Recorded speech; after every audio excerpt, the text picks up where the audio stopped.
Ngiye kubasuhuza abakunzi bacu, abantu mukurikirana ibiganiro byacu aha ngaha kuri iyi channel, ndetse mukaba mukora subscribe uko bukeye nuko bwije buri munsi. Ndababona ko mwiyongera buri munsi kandi ndabibona ko mukunda ibiganiro byacu.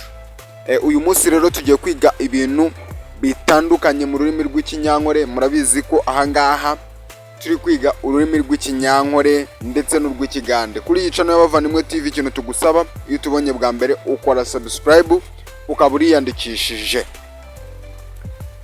Umunyankore aravuga ngo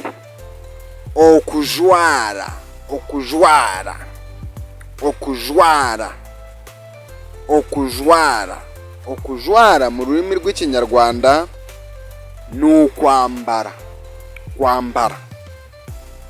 Umunyankore akongera akavuga ngo okujuramu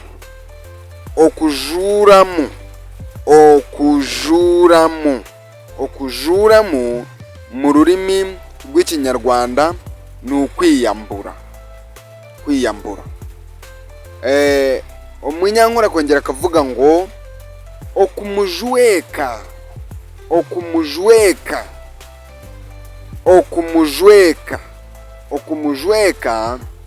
mu rurimi rw'ikinyarwanda ni ukumwambika. Mu kinyankore ni okumujweka.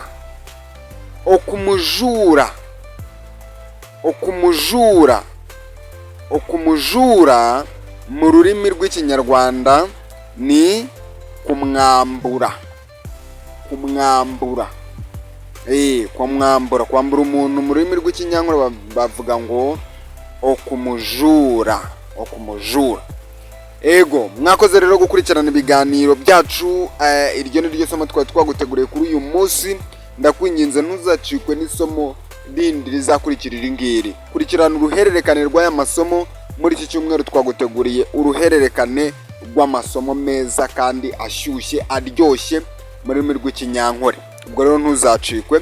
Mwari kumwe nanjye Deo MC, ari njye ukugezaho aya masomo yo mu rurimi rw'ikinyankore ndetse n'urw'ikigande. Imana igomeze kubamera umugisha abantu mwadukurikiranye kugeza ku musozo wacu.